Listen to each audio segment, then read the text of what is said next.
Assalamualaikum and a very good day I bid to all of you. Welcome to the highly immersive program Muat YouTuber I Am Superhero.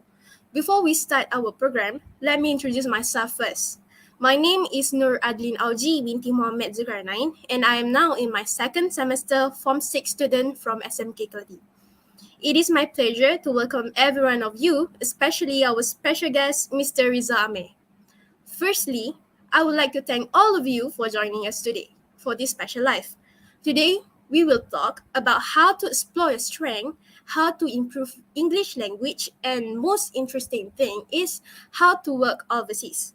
Now, I would like to invite Muhammad Firdaus bin Hisam to recite the doa.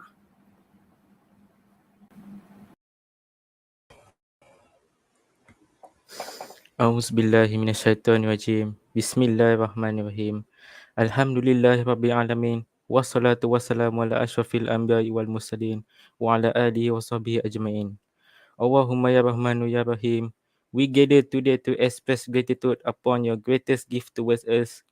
In conjunction with this assembly, we ask for your help and guidance. Ya Allah, kindly give us strength and courage to face all the struggles and gain a wide range of knowledge. Kindly bestow blessings, physical and spiritual health, fitness of mind, peace of mind, and strength of spirit. Allahumma ya Aziz ya Qahar, Ya Allah, give strength to our teachers and our leaders to continue to serve for people, society, nation, and religion. Ya Allah, make our country a country that got the blessing, everlasting peace, and prosperity of all time. ربنا ظلمنا أنفسنا وإن لم تغفر لنا وترحمنا لنكونن من الخاسرين ربنا آتنا في الدنيا حسنة وفي الآخرة حسنة وقنا عذاب النار وصلى الله على سيدنا محمد وعلى آله وصحبه وسلم والحمد لله رب العالمين.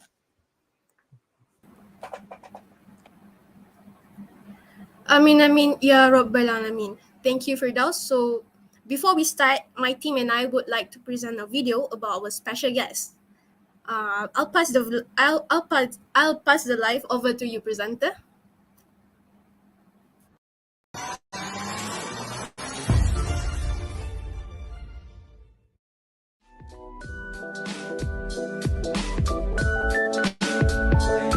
to study in Germany, tuition fee. Of course, I'm a Malaysian student at If you're interested to study in Germany,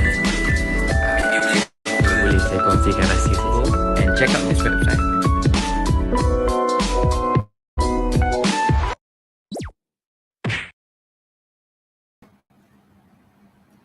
Thank you, presenter.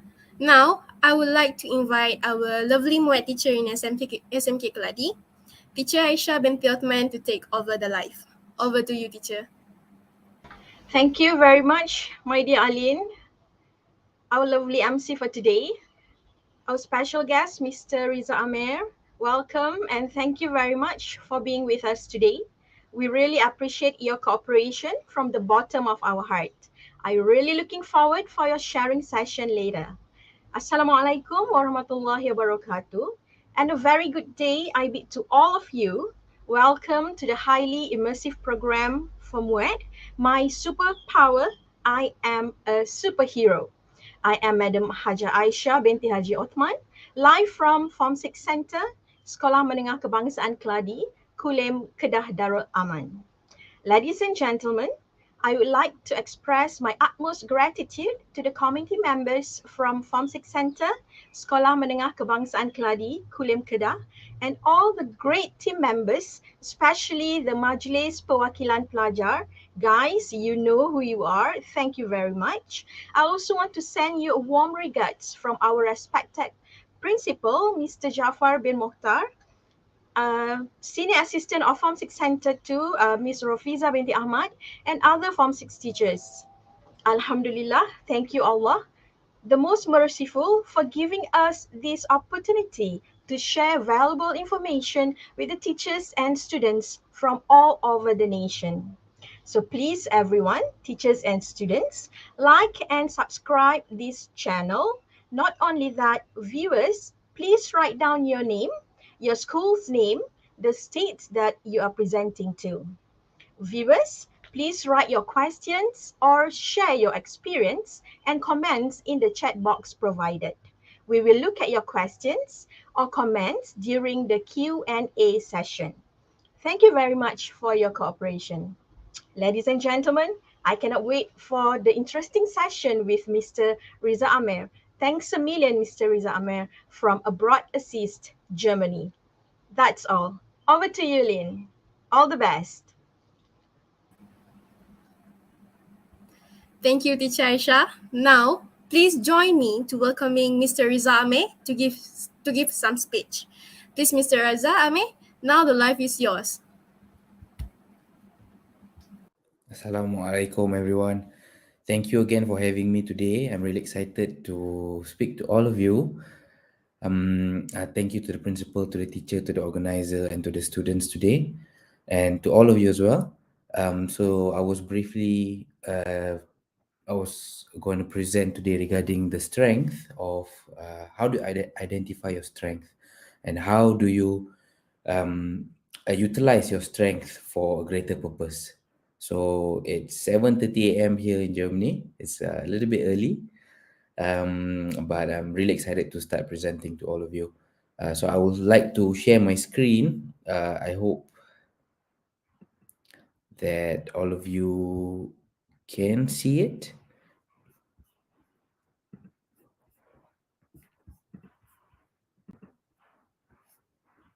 Do you see this? Unfortunately, I can't see the screen, but I hope you do see the slide. Okay, perfect. So let's get into it. To all the Form 6 student, it's been, for me, it's been so long. I feel like I left school already. But I'm so excited to, go back to school and talk to all of you, especially all of you are sitting for your STPM this year. So, it's such a crucial phase of your life at the moment that will determine what is going to happen after this. What is your future pathway? Because at the moment you're in school, and the moment you finish school, you're going to close one chapter of your life, and then you're going to move on into a new chapter of your life, a very exciting one. You're going to open a new part of your life, which I would say that it's something that you will never expect, or it's something that you never dream of happening. So it's something that's very, very interesting, something that is totally new. So it's a very crucial phase in choosing the right path in terms of, what should I do with my life now? Because it's not the same anymore. Like you were in school, you go to school every day, you meet your friends. So now you're going into the real world, you're meeting people from all over the world, you're exposed to different scenarios. So today is about realizing all of that potential that you have in you. And with that, how do you go about it, and how do you choose the right path? So this talk is brought to you by Abroad Sis. Before I go much further, I would just like to introduce myself. My name is Rizame. I did my bachelor's degree in Germany in a major in finance and accounting, and then I did about a year in the Netherlands, and then I worked for a bit, and then I did my master's in accounting and controlling at the Berlin School of Economics and Law, and after that continued working back again, and now I'm running an tech company that basically we do strategic partnership with universities in Europe, and then we render all those student services in order to help students to move abroad, to study abroad, and provide that support as well. So in total, here and there, I've been living in Europe, I would say, for about 7 years already. Some major part of it in Germany, and then in the Netherlands, in Spain. I've lived in Singapore as well for a while, for about 6 months. And currently I'm in Germany, and hope to be back in. I was just in Malaysia a couple months ago, and then I'm here for a while for because I have to work a bit, and then probably Raya I'll be back for a short while. So let's jump into it today. Without wasting any time, let's talk about strength.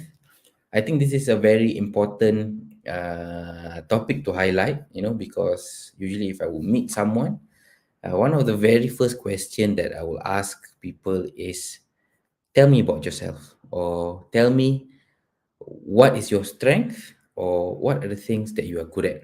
Yeah, so I like to ask that to people, especially to people that I don't know, also sometimes to my friends even. When I do an interview, for example, and I would like to interview a new staff member, so I will always highlight this thing, and it's very important for you to know what is your strength. So today I'm going to talk about it. How are you going to discover that?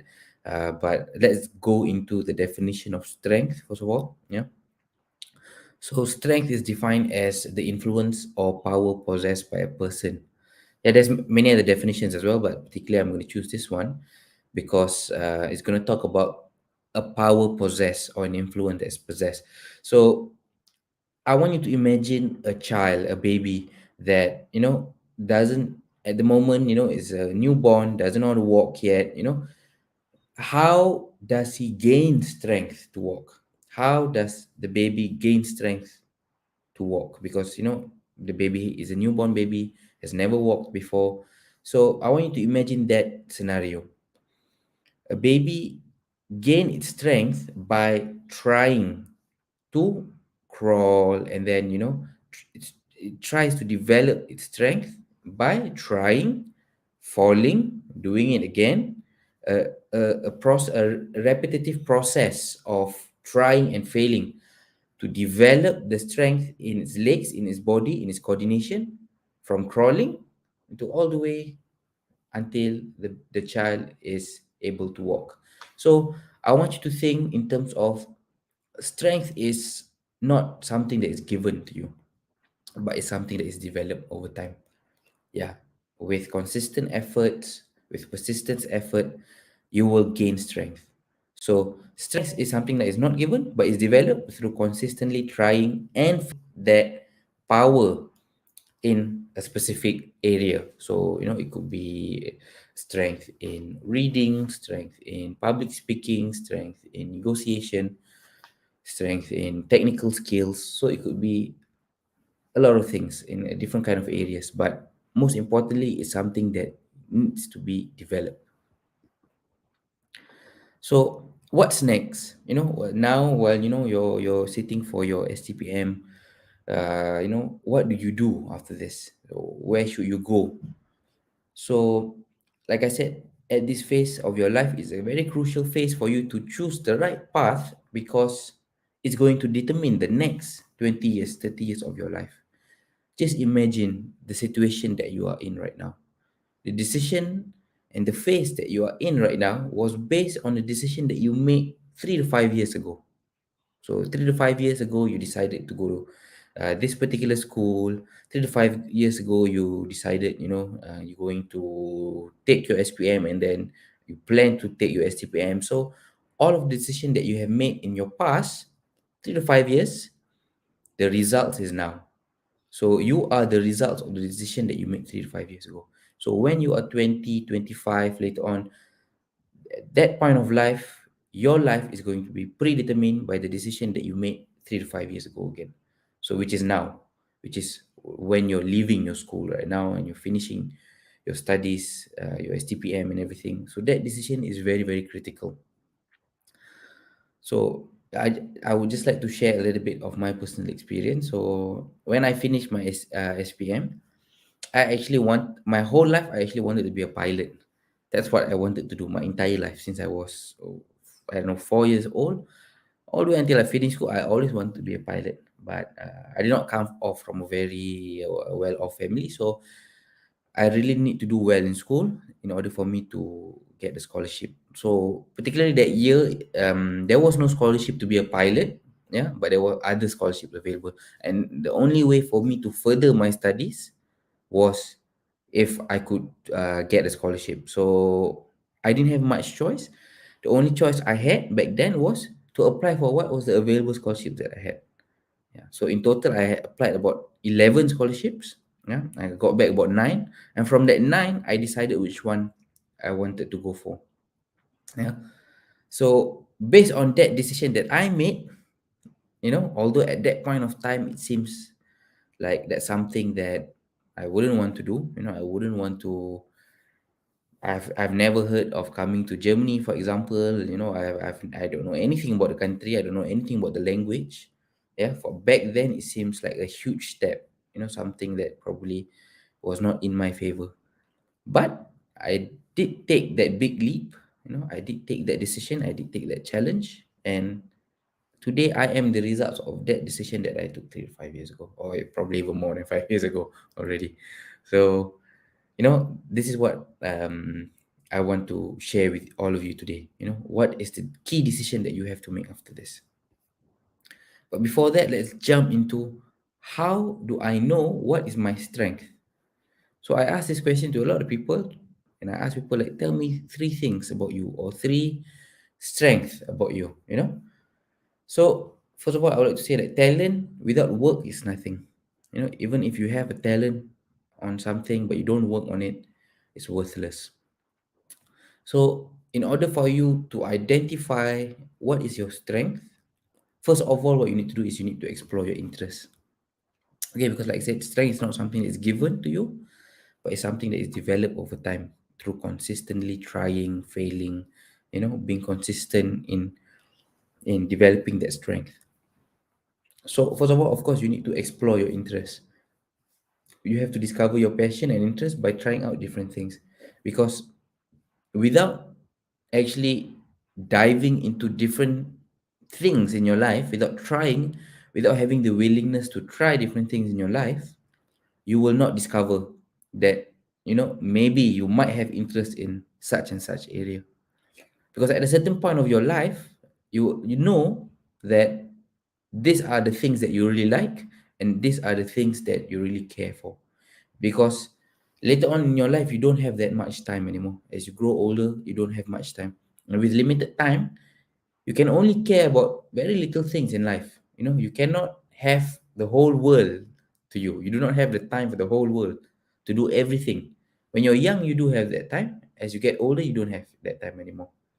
So at this point of your life, you have very limited things to care about, and those things that you care about, you have to be you must have deep interest in it, or it must be something that is really important to you.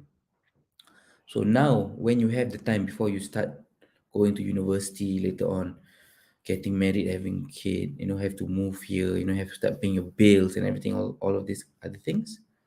While you have the freedom at the moment, you must have the willingness to try different things in your life. Yeah, it can be maybe something that you have always wanted to do. Probably, um for me back then, I always wanted to play a musical instrument, because none of my family members played music. So, I had nobody in the family, neither my cousins or anybody that I know, that played music. I was deeply interested to try out. So, when I was 10, I no, I, when I was 8, actually, I picked up a musical instrument, and I started playing it, and I find out, like, wow, I really like this. You know, Although nobody in my family played, nobody among my friends even played a musical instrument, but I tried it out, and later on I discovered, like, wow, I really have a deep connection to this, and I really liked it. Yeah. So you'll be surprised in the things that you enjoy doing. Sometimes you think that you like something, but in most cases you only like the idea of it and not the actual thing. You know? So maybe back then, I've always had the interest to be a pilot. Maybe I like the idea of it, but maybe if I would think about it, if that was my profession, and I had to, fly all the time, and I had to wake up at different time schedule, having very random rosters and everything, maybe I would not have enjoyed it. Yeah, even now I have to fly so often. Before COVID, I had to fly every 3 weeks. Sometimes I would say I'm flying more than the pilot, because I have to fly for work every 3 weeks now. After COVID, every 3 months. Even for that, is a bit too much for me already, flying. Although I enjoy flying, so if I were a pilot, I probably wouldn't enjoy being a pilot. So God has, God knows best what is best for you, and it's your task as well to develop your interest and to know what are the things that you like and what are the things that are important to you, what is your passion. So try out different things in life while you have the time to do so and the freedom to do so. So, like I said, sometimes you only like the idea of it, but later on, when you do it, you actually find out that you don't actually like the environment of it or something about it. So, you'll be surprised in the things that you will enjoy in life. So, if you have the time, try out as many things as possible. Then, after you have tried all different things in life, what you need to do is you need to discover what are the things that you are really interested in, what are the things that really make you feel good about it, what is your passion. And once you know that, you can only pick limited things. Like for me, I have a lot of things that I'm interested in, but I don't have the time for it, so I can only choose a couple of things that I feel that I'm good at, and I really focus on developing that skills or further developing that talent maybe. So look for natural talents that you have. So probably, you're good in cooking, or maybe you're good in drawing, maybe you're good in public speaking, or anything. Look for those natural talents and skills that you have, and develop that skills and talent that you have, whatever that you have acquired at this stage of your life. So, like I said, you pick your interest and you develop that interest into a deeper passion by focusing on developing the skills and talent that you have in that particular niche, so to say.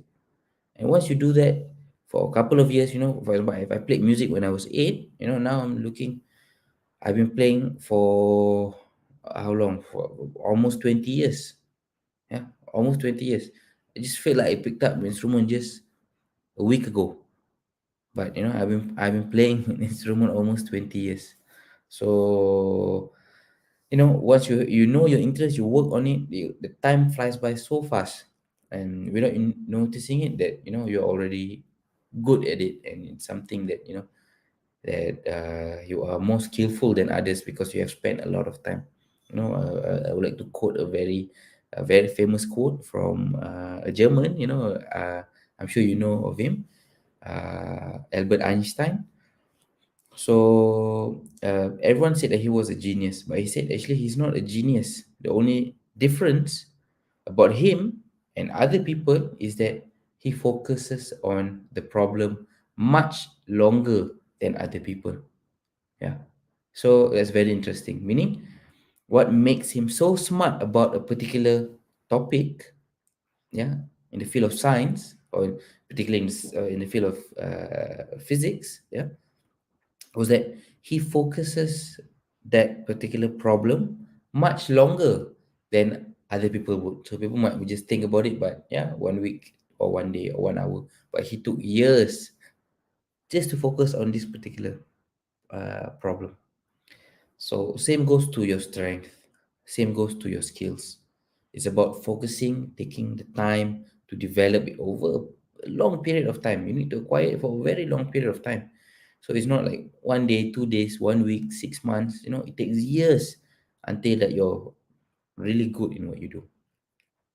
Then from there on, you need to develop the relevant experience. Yeah, because you already have the skill set, the knowledge, the theoretical experience or knowledge. Now what you need to do is that you need to put it into play. Yeah, and you need to deepen your knowledge and skills and learn from experience. So let's find out how you can explore your interests. So, like I said, don't jump into a degree, because I meet a lot of people. If I ask them like what they're doing, I say like, I'm working as probably now as a procurement exec, or maybe I'm an engineer, or maybe I'm a doctor now, because of, like I said, they made a decision 3 to 5 years ago, which was probably they did a degree in medicine or degree in engineering, and later on, once they start studying, and then after they started working, they felt that maybe this is not for them. There's a lot of people that after they finish their studying, yeah, or maybe during their studies, so they feel like they need to change. I'm one of that person as well. Yeah.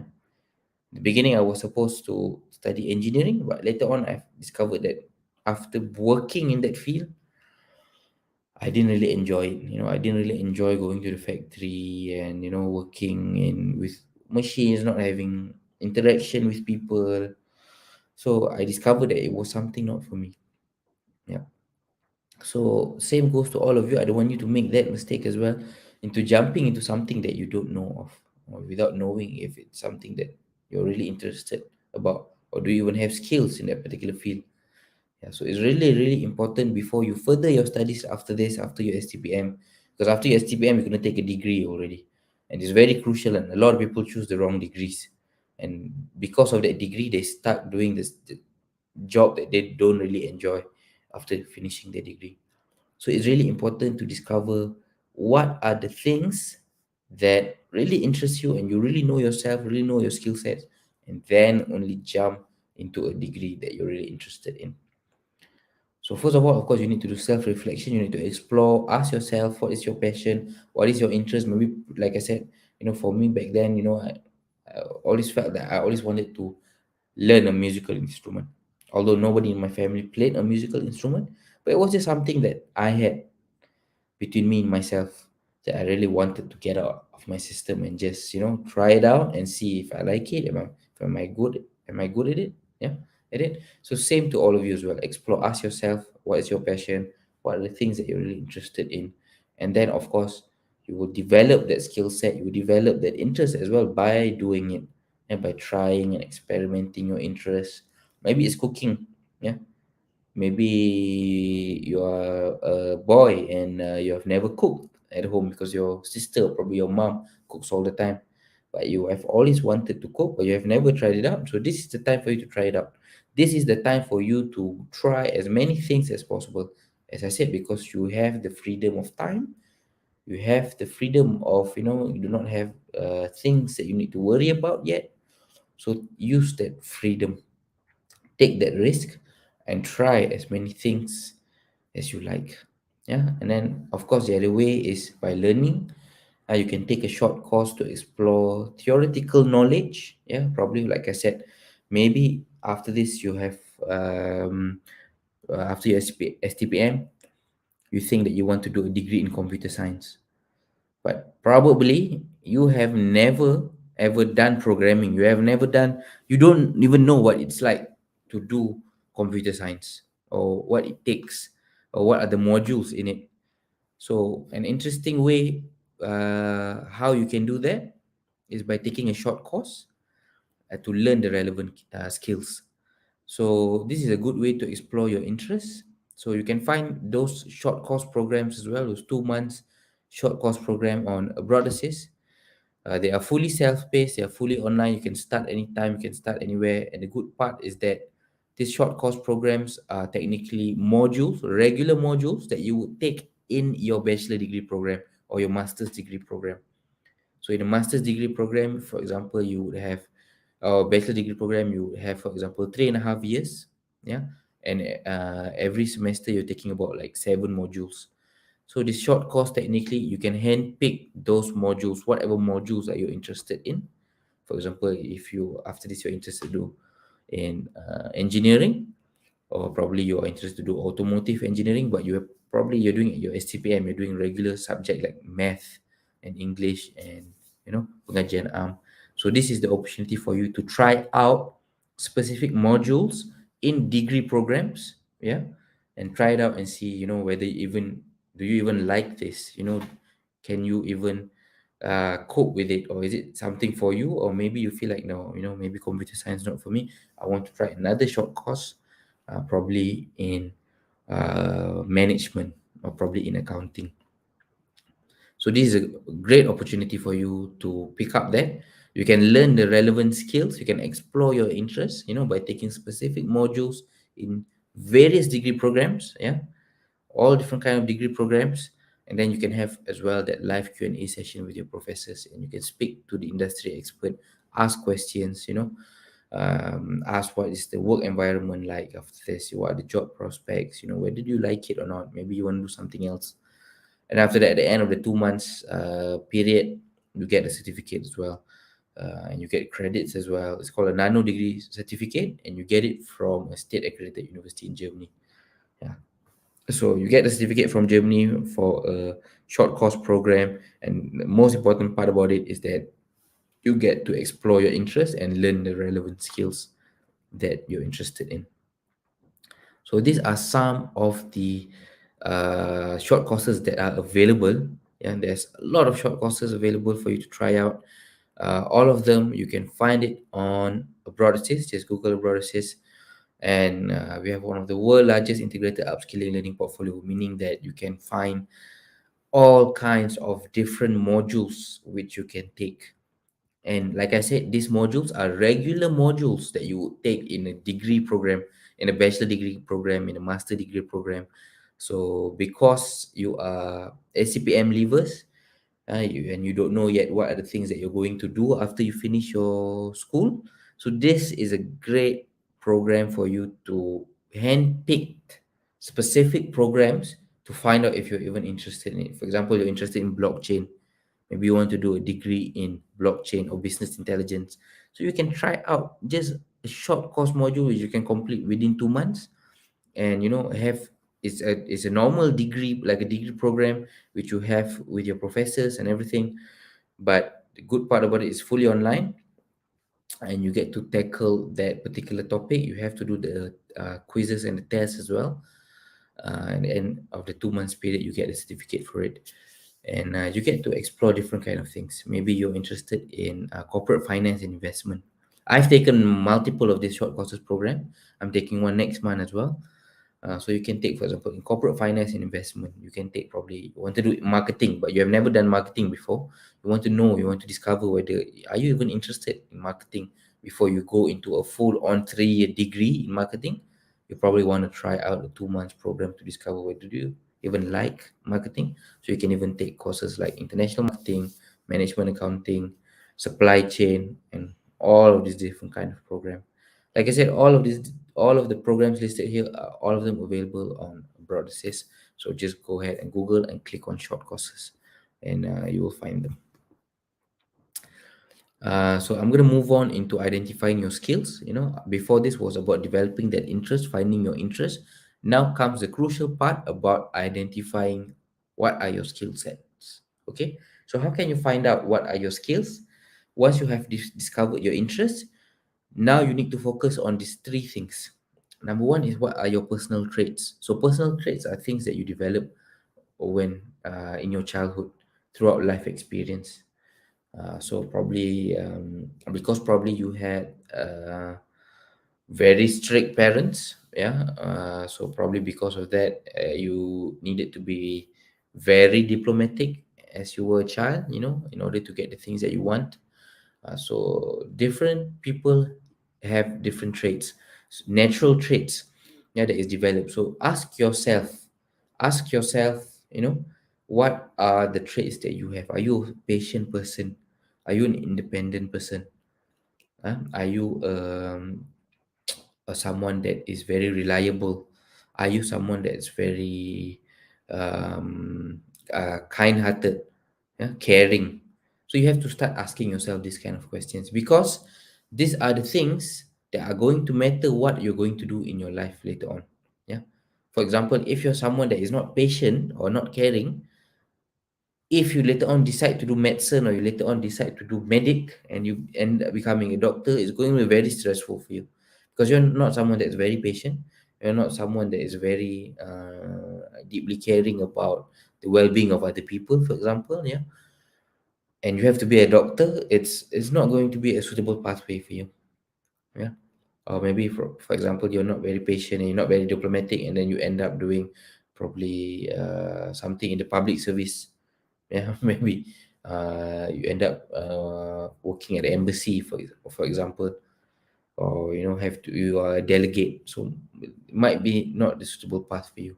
So identify what are your personal traits, and then go on, what are your knowledge base? What do you have that you acquired through education, through training, through on-job experience? Maybe you have worked part-time. Maybe after this you have taken this 2 month short course.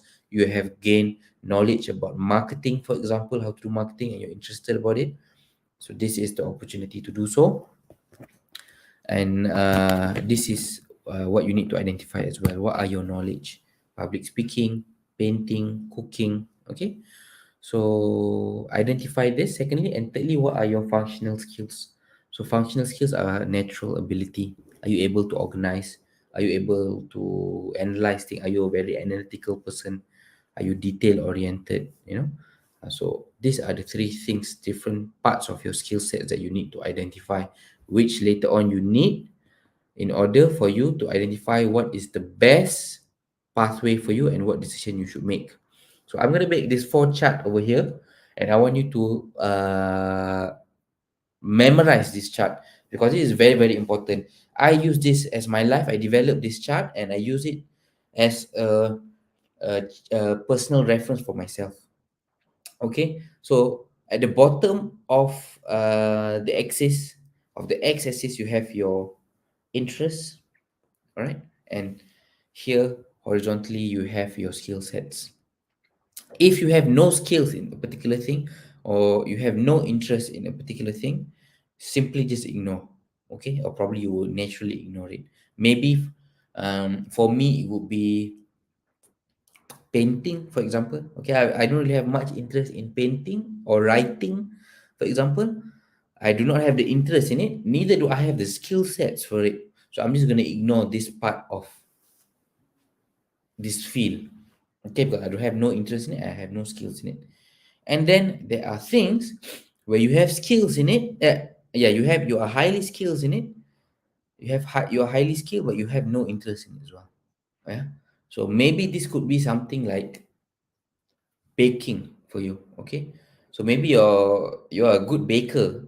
You can bake well, but it's not something that you're really interested in. You don't really see a future in baking. Okay. You don't really see like, "Yeah, I'm gonna bake for the rest of my life, for the next 30 years, 40 years of my life." But you're highly skilled in it, but you don't have the interest in it. You can monetize that skill.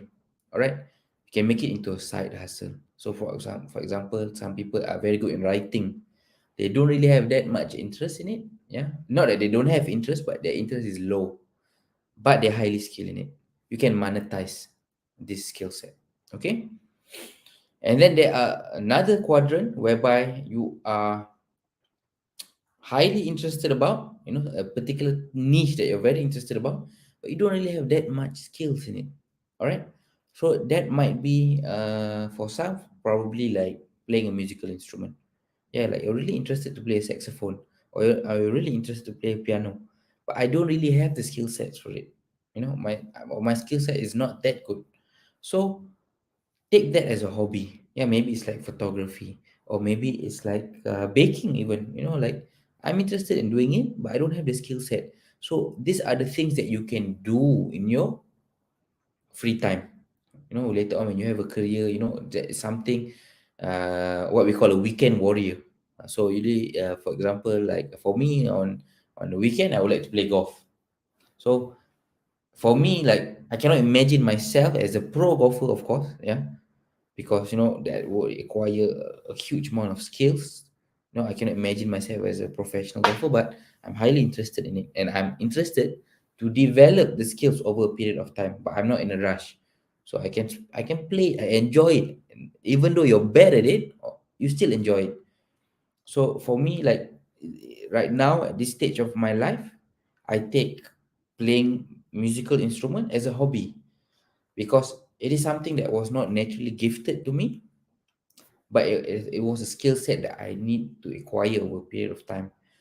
So although now I have the skill sets and I'm still highly interested in it, I still do it as a hobby because I know that I have something else that I'm more skilled in, and my interest is I have a higher interest in something else. So if you have a higher interest in something else, and you have something that you're highly skilled in, you take that as your career, because a career is something that you're going to do for the next 30, 40 years of your life. It's going to take at least half of your life, half chunk of your life is going to be about your career. So for example, in Germany, people have to work up to 68 years, and discussing about whether they need to extend it until people are 71. So can you imagine, you have to work from 20, 25 all the way until 70. That's about 50 years of your life just working. So you really need to be interested in what you do. You need to have deep passion in what you do, and you also need to be highly skilled. Because if you have high interest in it but you don't have skills in it, after a while, if it's going to be your career, you're going to get tipped off, because you're not going to get into the position that you want. Maybe you're not going to get promoted. Maybe you're not going to stand out. Maybe you're not going to have that career advancement that you wish for. So do focus on something that you're highly skilled in and highly interested in as your career. If you're highly skilled in it but you're not interested, or your interest is low, you can make it into a side hustle while you're studying, or now, or whatever it is, to generate some income, because your skill set is highly valuable. And then, of course, like I said, if you have a high interest in it but your skills are not that high, you have lower skill sets in it, and you're interested to develop that skill set, yeah, like I said, weekend warriors, we have the weekends to spend time on it. Maybe for some people it's cycling, yeah, maybe it's running, maybe it's rock climbing, anything. You can take it as a hobby. So this is something that is very, very crucial, and I still use this till today to determine what should I do with my life. So I would like to share, like, I have a lot of people asking, like, what is your passion? And a lot of people can't answer that. So I would like to share that everyone has a common passion, and that passion is passion of winning, because nobody likes to lose. Yeah, everybody wants to win in life. So in order for you to win in life, again, what you need to do is you need to focus on things that you're good at. So you have to do things that you're good at in life, because that's how you win in life.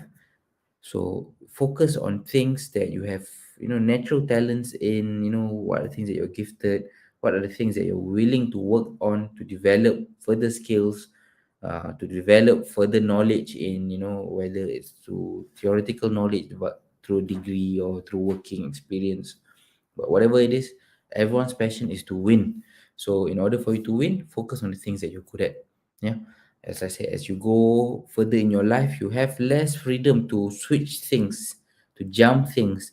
So this is the time of your life which you have to try as many things as possible, for you to find out what are the things that you're really interested about, and what are the things that is worth to develop your skill sets in. So after that, what happens once you have identified that? What's your interest? What's your skill sets? What's your talent? Go ahead and develop further. Be disciplined in being consistent and persistent in developing your skill sets and your interests. So after this, once you identify, you can start studying. Go and further studies. If you have the chance, go and study abroad. Have that exposure, and choose the right start.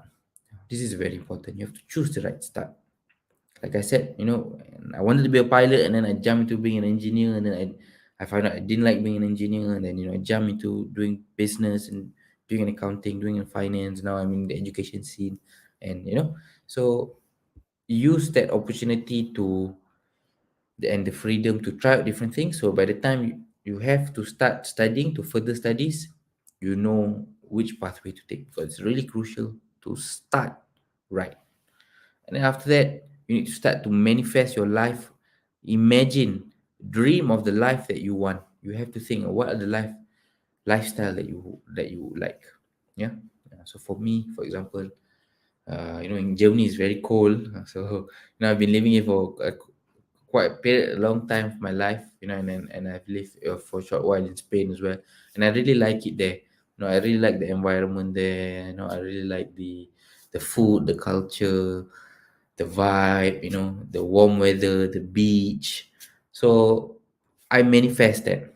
Because that is the life that I want. So what I need to do with my career in order for me to achieve that life that I want. So same goes to you. So after you finish your studies, you need to manifest what kind of life do you want, and use your career to push you into that position, or bring you into that position that you want to be in your life. So now I'll jump into, how can you study and work abroad, as this is one of the topic that your organizers wanted me to bring up. So as all of you are in your SCPM phase already, um, right after your STPM actually is recognized worldwide. That's the good part about STPM. I handle a lot of different qualifications from around the world. But I'm really proud to say that with an STBM, you can study into bachelor degree program in any country because it's highly recognized. Yeah. But if you're really interested to study in Germany, of course, there are some requirements that you must fulfill. Yeah, which is you have to take, for example, like you need to have 5 subjects, and then with that 5 subjects, pengajian am doesn't count. You need to have mathematics as one of your subjects as well, and the other subjects needs to be related to your degree program. So if you fulfill, you can do a bachelor degree program. If you don't fulfill that, you will need to take a pre-U program, sort of like a short 9 months program in Germany, just to bridge, like a bridging program. Yeah, and after that you can join the bachelor degree program. The great part about studying in Germany is that it's free. Yeah. So like for me, although I was a scholar student, but I did my bachelor degree and my master's degree for free technically. So the only thing that my scholar provided was just the funds for to cover my living expenses. But there's no tuition fees. You don't have to pay for your education. There's no examination fees, book fees, anything like that. um, there's no tuition fees as well, so you get to study for free. You just have to cover your own living expenses. And after you finish your degree program, after that, you can work abroad. And Germany is like really great opportunity for you to study here, because the employment opportunity is huge. So why the government in Germany is actually giving free education to international students, yeah, which no other country does, is that because they want to attract international students to move to Germany to migrate, and hopefully are interested to apply and join their workforce, because Germany has a depleting um, um, demographic. As the age group are getting older and older, they don't have enough young people to replace their workforce. So because of that, they hope, there's no bonding, but they hope after you finish your studies, you're interested to live here and apply to for jobs here as well. The opportunity is tremendous here, and like I said, studying abroad and studying in your home country is not the same, because the environment is different. Yeah, the environment is going to be a lot of character building. Yeah, once you study abroad, you are gonna realize that um, you are nothing. You are nothing. You everything that you have lived for, once you moved abroad, is that you have to start everything new, and everything that you have lived before, and what are your principle, your values, everything is going to be tested as well. Yeah. So if you're back home, you're just in a comfortable bubble with your friends, and you're just living the normal life as it is. But once you move abroad, people are going to ask you, like, why do you pray 5 times a day, or why do you believe in God, or why do you do this thing or that thing, or all of these different kind of things, which is a lot of character building. Yeah, and it's going to test your values as well. It's going to test whether um, why do you do certain things. Yeah. So before, maybe you never thought about it. Yeah. But once you live abroad, you're going to think about it. Oh, why I do this and this. So you're going to know about yourself even more than what you would have known, or wouldn't have known if you would have studied back home. Yeah. So you're going to know, you're going to have more self-reflection once you're abroad. Yeah. And after you finish your study, you're going to work abroad. Some of the tips that I would give, if of course if you graduate abroad, it's much easier to work abroad, because they obviously would want to fill up, or at least lower the unemployment rate by giving their graduate first for the jobs that they have. So graduating overseas is definitely a big plus point for you if you're interested to work overseas, studying in Germany, especially because the job opportunity here is tremendous and it's really, really fantastic. You have, where I live, I just live 10 minutes away from Hugo Boss. Hugo Boss that makes the suits, the perfumes, and everything. That's where Hugo Boss was founded, and where the main headquarters is. Mercedes Benz is here as well, where Mercedes Benz is founded, and where the main headquarters is as well, where the main production, everything is just half an hour away from where I live. Robert Bosch is here, Adidas, Porsche, BMW, Volkswagen, you name it. And after that, once you're here, you can start and research, what is the specific job demands here. For example, right now, tech is such in demand. If you do have a degree in tech, anything, computer science, programming, data science, anything like that, it's, as now we're working more and more with technologies, it's a great demand. And then, of course, once you're abroad, you have to try and apply for an internship. Even if you're in Malaysia, you can apply an internship abroad as well. And then with that, build a resume and develop your soft skills as well. Because as important as your technical skills, your soft skills are equally important as well. How well you communicate. So if you're interested in studying abroad, working abroad, anything related to, your future in overseas, especially in Germany, you can head over to broadassist.org.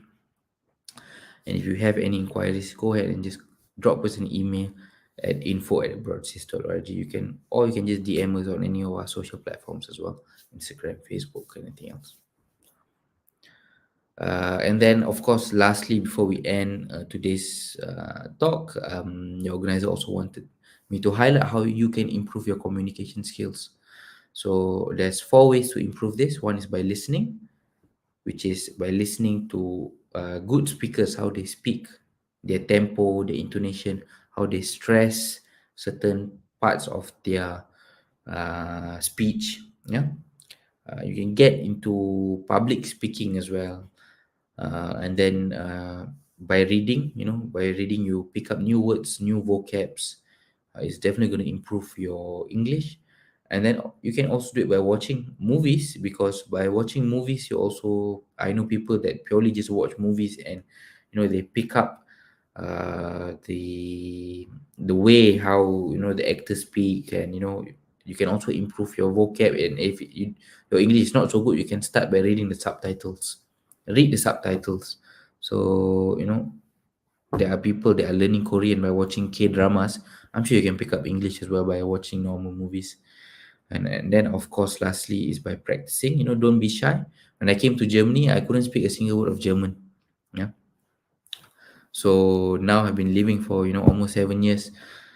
Uh, Although in the beginning my German was not perfect, but it doesn't matter. It's okay to make mistakes. It's not your native language. Okay, nobody's gonna picked on you because your language is not good. So don't worry about it. It's okay to make mistakes. Just be confident in trying. Yeah, that's more important. The effort matters. So just try. Don't be shy, and just speak it. So thank you for listening. That is the end of today's session.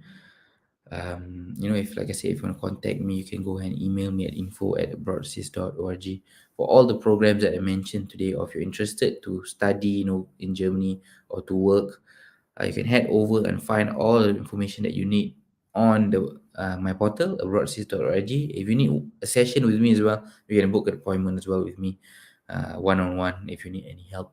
So that is all for me. Thank you very much. Thank you to the organizers, and I will open up for a Q&A session as well for any of you that have questions that you would like to ask me. So I'll hand it over to the organizers.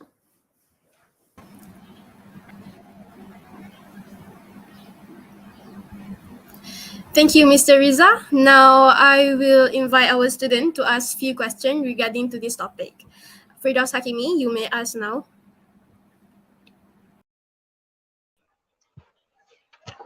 Assalamualaikum and good afternoon. I have two questions for Mr. Riza. My first question is how to improve my English language, especially to build up confidence. And my second question is what are the differences between the working culture in Germany and Malaysia? I hope Mr. Riza can answer my question. Thank you. So Firdaus, very good question. First of all, regarding the English, practice makes perfect. So nowadays there's so many different kind of platforms whereby you can just I know people that just go on Omegle sometimes, and just speak to random people. So this is one of a great way for you to practice without feeling shy, because these are random strangers that we can just meet online you can just speak about anything.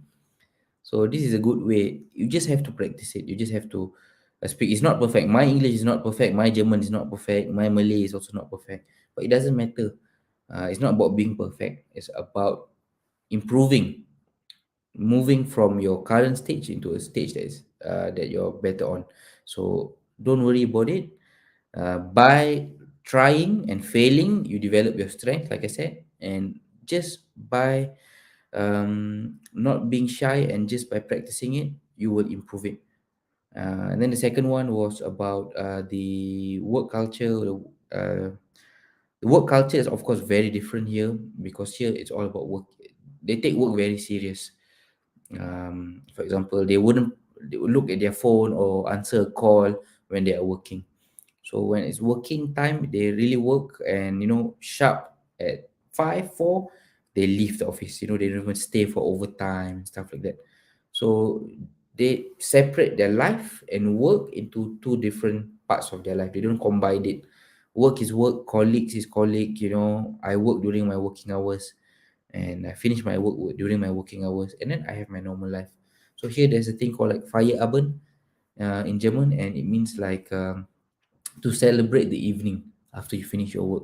So here in Germany, after they finish their work, for example, in Malaysia, you can go to the mall at 1 or at 10 or at 2, you find people at the mall. So you wonder like how, don't people work? But here you don't really see that. So here usually it's like very quiet, and then after 4, the streets gets busy. Like people are going out with their, going to the park with their kids, or going to shopping, going groceries, walking, hiking, going to the gym. So they really spend their time after work as well, before it gets dark. So the working culture in that way, in that sense, is very, very different. And here, people are very professional in their work as well. There's not much toxic environment. So now I've worked in Singapore as well. I work in Malaysia as well. It's very, very different. Here, people are very professional in terms of their work. Yeah, they don't take it personal. Yeah. So that's one thing that's very different. Is there any other question? I see a question in the chat box from Adrian. He said, "How can I know what is my passion?" Yeah. So like I said, regarding that, what you need to do is you need to try out different things in your life. If you don't try out different things in your life, you will never know what are the things that you're really interested in. If you're always scared to try this, scared to try that, you're never gonna find out what the things that you are really interested in. So you just have to go. You just have to try, and then from that you will really discover like, oh, I'm really interested in this. Yeah. And then from there on, you discover what is your passion, and you develop your interest over time as well. Is there any other question?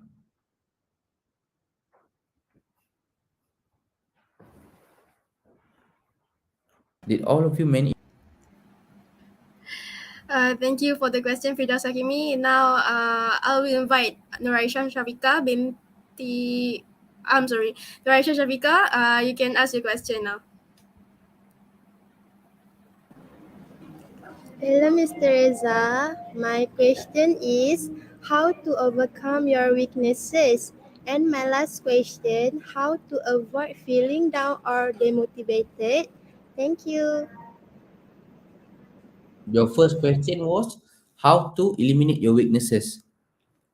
So, oh no, how to overcome your weaknesses. Okay. The thing about weakness is, first of all, you need to identify it. Yeah. And then you need to decide whether do you want to work on it, or you simply just want to let it slip off, because some weaknesses not workable. So maybe it's something that maybe generally you're just not good at. At some point of your life, you need to accept that generally you're not so good at this particular thing. Yeah. Maybe, I don't know. It's something that generally you just, for example, my mom cannot cycle. So she has tried her whole life to cycle, but she cannot cycle. She can't really balance on a bicycle. Okay. So at a certain point of life, she just accept the fact that she can't really cycle, because she's not really good in balancing. And there's another part of your life whereby um, your weaknesses that you do want to work on. So for the weaknesses that you do want to work on, what you need to do is, of course, you need to try, and of course you will fail. Try and fail is a normal part of overcoming your weaknesses. So by practicing, by doing, and by failing and doing it again, that is how you simply overcome your weaknesses. It's just by everything in life is just repetitive. It's just repetitive. Everything in life is just repetitive. So every day you wake up, you shower, you brush your teeth. So every day you go to work. So there's things in your life that you do every day, and as you do it every day, things get better. That's just how life works. So every day you have 24 hours. Just imagine that every day you have another new day, a new day, 24 hours, 24 hours. So every day it's a new day for you to become better than yesterday. So that's how you overcome your weakness, by doing it consistently. You have to be consistent in life. In anything you want to do in life, you have to be consistent, because nothing comes overnight. Everything takes a long period of time until you achieve a certain point of your life. Yeah.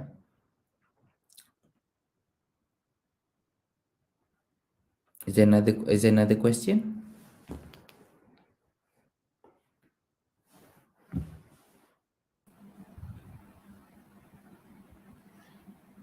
I think there is no question anymore.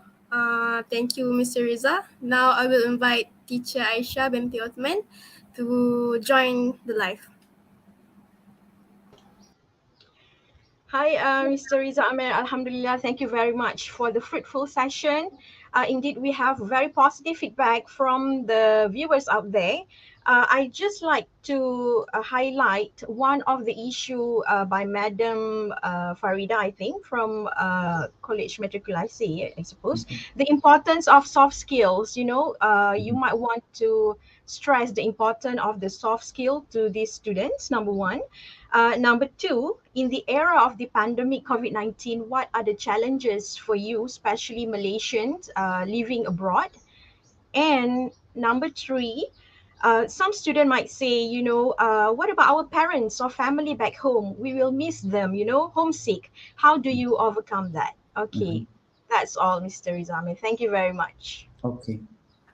Thank you. I think all of them are very great questions, and like you said, very important to highlight, especially the part about soft skills. So I see this a lot in, um, I would say, Malaysian students that come to and study overseas. What happen is that usually they don't branch out. They don't branch out in terms of, they don't make friends with people from other parts of the world, or in their study program. They don't really mix around, and I feel it's something that is lacking in the Malaysian society. Yeah, especially um the younger generations as well. If the is the soft skill part, is the interaction, is the communication. So here, for example, that is more important than the actual studying part, the communication part, the interaction part. Then after that, they finish study, they have friends from all over the world and everything. So I think Malaysian really need to focus on this. This is a very crucial part. When it comes to studying, no problem. They can get straight A's, they can score, they can get very good CGPAs. But when it comes to presentations, when it comes to interacting, group works, Malaysian generally don't really excel in this. And one part of it is, I think, is because of lack of confidence. Yeah, I think it's just that. It's just the lack of confidence. If you see other students from other parts of the world, like I said, if you study overseas, you're going to meet from people from all over the world, and you get to see the different kinds of character that they bring. So, and I feel that as Malaysians, or I would say maybe even Asians in general, they feel a little bit insecure. They feel that they put themselves down. They themselves put themselves down. So I feel that this is something that is not good. Yeah, I think it lies in the culture as well. Being humble and putting yourself down is two different things. Yeah, you can be humble, but you don't have to put yourself down. Being humble is, you know your values, you know who you are, but you're not you're not braggy about it, and putting yourself down is you are good, but you are telling yourself that you're not good. Yeah. So actually, even in Europe and everything, even a lot of people in Europe, or even Europeans, sometimes they are even jealous or even envious of you. Yeah, you don't know. Sometimes, I have friends from all over the world. They say, wow, like they really admire that, we have our culture of, respecting the elderly. We have our values of doing certain way of things, and all of the different kind of things that they don't have. So don't put yourself down. Yeah. And because a lot of Malaysians put themselves down, they tend not to be confident, and because of that they lack their soft skills. They lack the interaction with other people, and they are shy. So I think this is something that we need to work on. Yeah. Stop putting yourself down. Yeah. Don't feel that you are not good looking, you are not smart, your English is not good. There are a lot of people their English are, they can't even speak English. Yeah. You can speak English, but you just have to develop that skill set. Yeah. So imagine in my position, forget English, you're speaking German here.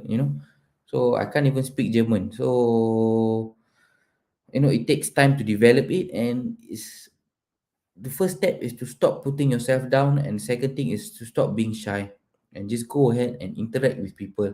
And just remember, there's nothing bad is going to happen when you interact with people, and you have to know the value of yourself. Yeah. So stop putting your value lower than other people just because the way you speak, maybe just because the way you look, maybe because of your skin color. Stop doing that. Yeah. So this is something that I really would like to highlight. Yeah. See, humans are everyone is equal. Yeah. Everyone in the world is equal, regardless of where you come from, what language you speak, what is your skin color, because nobody gets to decide where they are born. Nobody gets to decide where they live and how they are brought up. So, regardless of where you're from, you are equal to everyone. So, I think the moment you stop putting yourself down, you will have the confidence to speak up to other people, and from there, you get to develop your soft skills. So, I think this is something that is very, very important. And secondly, regarding the challenge regarding COVID times, I think we here in Europe don't have that much of a challenge in comparison to those in Malaysia, because here it's relatively pretty relaxed. It's not so, like, there's not that many SOPs as people think, or you have to quarantine. For example, if I go back to Malaysia, I have to be quarantined. But if I come here, I don't have to be quarantined and stuff like that. So in terms of the challenges, there's not that much challenge. But in terms of course, in general challenge, of course, now with COVID, again, affecting the soft skills of many people, that you don't have that much interaction as well, because everything's online, working online, studying online. So it's just um, it's affecting people's life in terms of they do not have that many interaction with humans. So I think that's something that hopefully after this gets better with the COVID times. As things are getting better, Malaysian borders are opening up, and things are slowly getting back to normal. And then regarding the homesick, I think it's something normal to feel homesick uh, in the beginning, and then after a while, you generally get a bit more comfortable, and then slowly you feel that this is your home. After a while, for me, I've been living here for about 7 years already. I don't feel that homesick anymore, as in the beginning, because I have my wife's family here as well, and we are really close and everything. So I have a family here, I have a home here, and then when I go back home to Malaysia, I also have family there, I also have a home there. So over time, you will feel that you're naturally this partly of your home as well. Yeah, you are no longer that same person back before you came here. Once you're here already, you feel that you are partly of yourself. The culture and your values that you have developed over the years while you are here is also a part of you. So that small part of you is also home. And of course, where you come from, it will forever be your home, and it will always be you as well. So I think it wouldn't be a problem, and probably if family would have misses you and everything, that's a normal part. But nowadays there's WhatsApp, there's Facebook, there's you can video call, and students go back every year as well to see their family. And parents are also now in a better state. They can also come for holidays here as well, and they can reunite. So definitely is not a problem. So I hope I answered the question.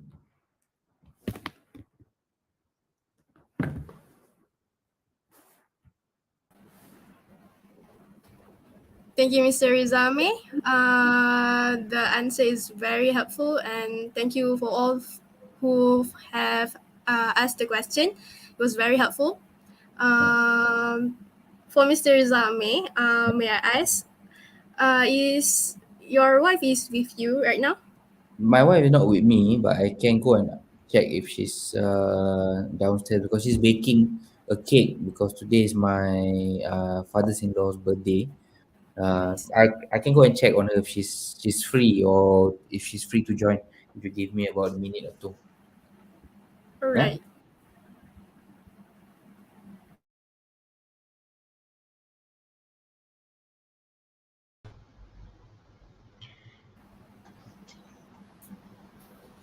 Hi, Teacher. Lynn. Hi, teacher. So, how do you feel? I feel it's very helpful. It's very helped me lah. It's very helped me to Okay. know myself better, to find my inner self. All the tips Do you I've been given. do you know your strengths and weaknesses now? Yeah, kinda, but not really. But I will find my strength and my weakness will. Okay, go on, explore yourself. Okay, and one of the objectives of why we're having Mr. Riza Ahmed is that to prove that we can do it. If Mr. Riza Ahmed can do it, you can do it.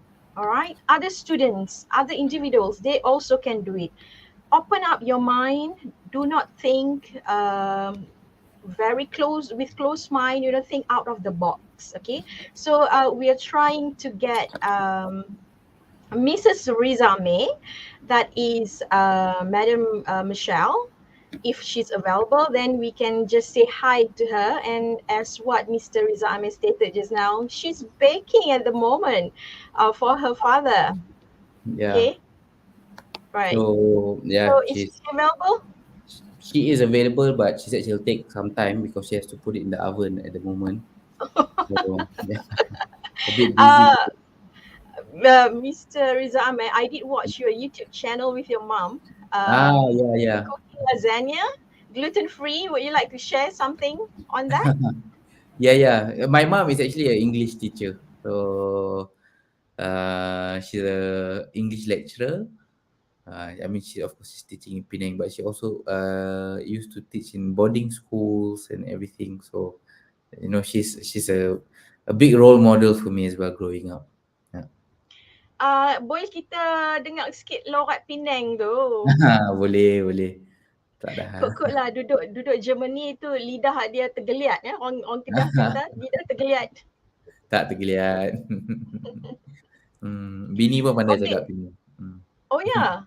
You Hmm. want to share a little bit about your social media accounts, probably your TikTok and your Yes. IG with the students? Yeah, can. If you like to follow me, you can follow. I only have Instagram, so you can follow my Instagram, Riza May, or Young Riza, Young Riza, or you can follow me and my wife on our TikTok, as well as we have a YouTube account as well, called Amicelli, so AMIRCHELLY. So we share a lot of, especially daily lives, just daily life, living here in Germany. What the things that we do and stuff like that. So feel free to join as well, and to subscribe. Yeah. So I've seen lots of videos from all over the nation. I mean, like you have been traveling to a lot of countries. How many Yeah. countries already, Mr. Rizame? Oh, traveling How probably a many? lot. Traveling probably a lot. Some places, I do move there for a while, for a couple of months. So at the moment we are moving for a bit, because we're trying to find the ideal home. So we're trying to find some place that we like in Spain, and then we've lived in Netherlands where we were studying, and then of course here and there, travel for a while as well. So how many countries I don't know. Like, I really haven't really counted. Yeah, but quite a few. Okay, so please share with us briefly. I Yeah. know one of the reason why you're not coming back to Malaysia because of your missus. So how did you meet her?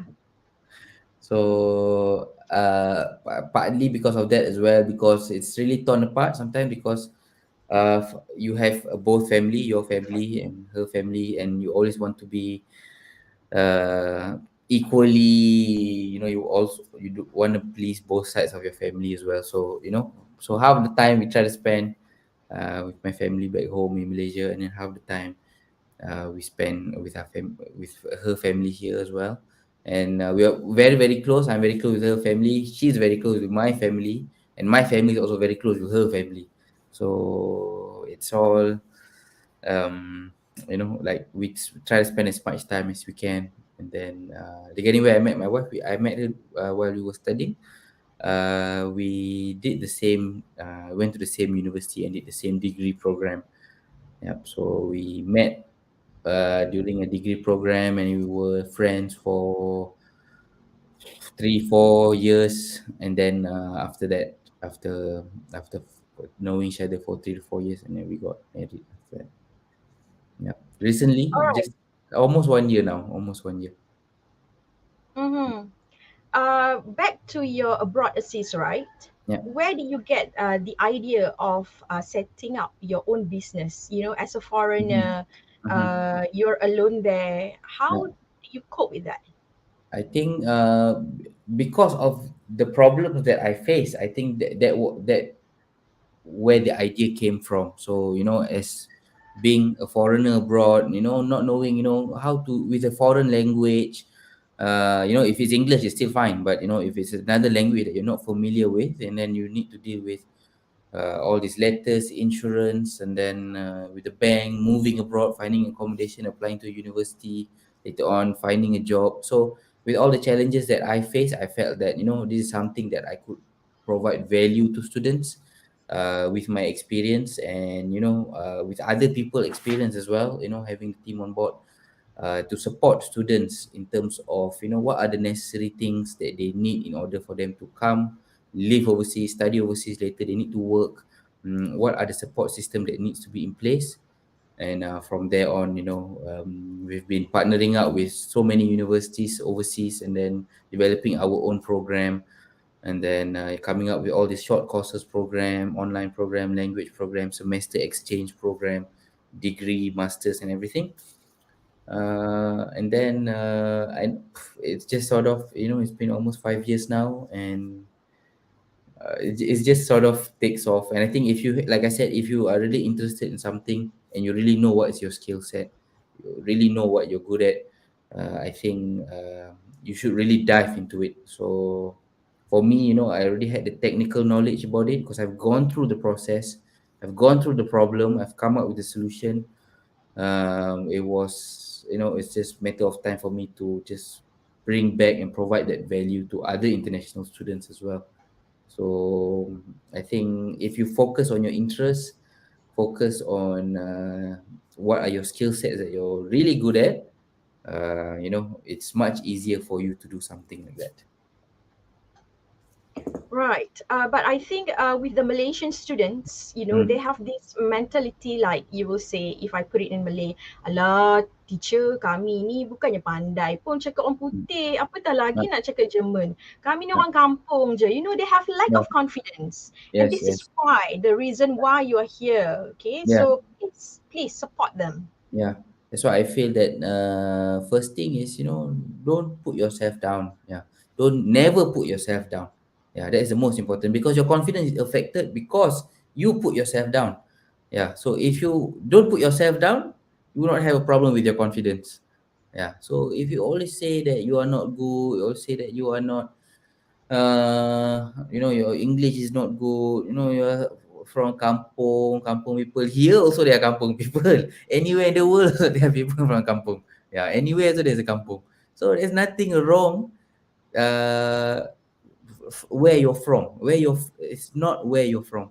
Yeah, you cannot blame what you're born with. But you can blame yourself for not becoming the person that you want to be. Yeah, because that is in your hands.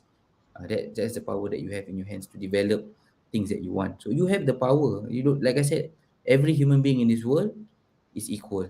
That's something that you need to know. You cannot say regardless where you live in the city, you live in Germany, or you live in New York, or you are from India, you're from, regardless where you're from.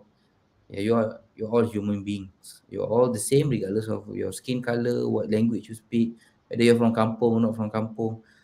E- Everyone is equal. Yeah, it's up to you to develop to the person that you want to be. Yeah, Sometimes, Mr. Riza Amer, the yeah, student would say, that's it, yeah, I'm giving up. yeah. So how can we help them? I think, like I said, it's a process. Every day is a process. So giving up is a consequences of a failing in most cases. Lack of support, failing. If you're winning, uh, seldom time you will give up if you're winning.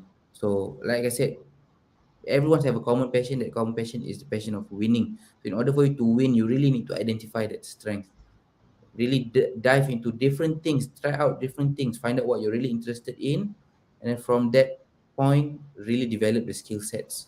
And then from building that skill sets that you're really interested in, identify those natural talents, work on it, and from there on, naturally you'll be good in what you do. Yeah, and once you start winning, you won't at seldom time you would like to quit. Even if you would quit, it'll probably be for a good reason for you to do something better. Yeah, not quitting because of you would like to do. You would just like to quit completely. Nobody would just like to quit completely unless they're really failing in their life. Yeah. And in order to avoid that, Exactly. just follow what I talked today. Focus on things that you're good at. Focus on your natural talent. Try out different things. Discover what you're good at and really focus on that point. All Yeah. right. Is Michelle there? Yeah, Michelle there, Michelle's here. I don't know how. Hello. Hi, I'm so excited to see you, Michelle. I'm excited too. How are you? So we are waiting for the Mina Saleh. My students say, teacher nak tengok. They were saying, teacher, we want to see Mr. Riza Amir's wife. Yeah, She's busy baking because today's her dad's birthday. yeah. Yeah, Yes. yeah. You're so pretty, and I believe you look prettier in real life, like a Barbie doll. Thank you. Mhm. Okay, anything you want to say to our students back in Malaysia? Sure. I mean, I just heard the topic about, Yeah, just now when I joined about confidence or maybe, being stuck at a certain point. Maybe I can also just add my experience, because I think everyone was at that point in their life. And even maybe speaking about English, I have a funny story to add maybe. So when we started studying our bachelor's, the bachelor's was taught fully in English. And actually, in Germany, it's not so common. that common to Mm. speak English on a fluent level, I would say, because we don't grow up with English. In Malaysia, maybe you watch cartoons in English or movies in English, or sometimes ads are in English. Barely. We barely have that here, maybe in the recent years a bit more. So when I started studying my bachelor's, I was very insecure about my English. Although maybe my grades were good in school, once you have to apply it, I felt like, wow, this is way too much. Everyone is speaking better than me, and so I just want to say it's normal, and don't think that just because your English at this point is maybe not super good or excellent, that doesn't matter because it's something you can develop, right? So yeah, from my experience, I know how it feels when you feel like you're maybe not good enough or something like that, but you can always develop it, and don't lose confidence in yourself, but know that you can work on it. Yeah, so just that mindset that things can be developed. You don't have to be born and know English straight away, right? Or know a certain skill. You can develop certain skills. So yeah, that's I think something I can share. So yeah, I wish all of you the best. And Thank you very much, Mr. Riza Amir and Michelle, for joining us. I would like to read one more question. I believe this is the last one, yeah, Mr. Riza Amir.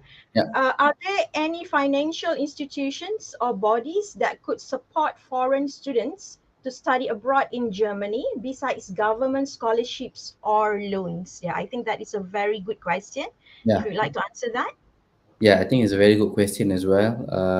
One of the bodies that support in terms of the financial aid is Abroad Assist as well, because we do provide them the financial funding as well for them to study overseas. We do provide scholarships, and one of the most important thing is that for those students that can't support their funding initially at the initial phase in Germany, what we do is that we allow them to start off their degree program in Malaysia first via online classes with the university, and then the moment later on, once they have sufficient funding, then they can use sufficient funding to just finish off probably just one semester or 1 year in Germany. And then the good part about it is the moment they finish the degree program, they get an additional 18 months to stay, to work, and to apply for jobs that they're interested in. And we have a lot of programs of these hybrid programs whereby you can start off your degree program, and then once you have sufficient funding, you can finish it off there for your final years or final semesters, and then straight away you will get your residence permit in order for you to stay, to work, and to apply for jobs. And for STPM students and SPM students as well, we do have a full scholarship program as well for students that have 10 A's and above, or partial scholarship for students that have 9 A's, for them to do the A levels program or the bridging program. So to answer that question, yes, abroad schools do help and assist in terms of funding as well. Okay, so I believe that's the end of the discussion. For further information, feel free to check it out at Abroad Assist. Yes. Yeah. And thank you very much, Michelle and Mr. Rizamel. See Thank you you very much. around. Thank Bye you. Bye bye. bye. Thank you for Lynn, having over us. to you. Love from Malaysia. and love from Germany.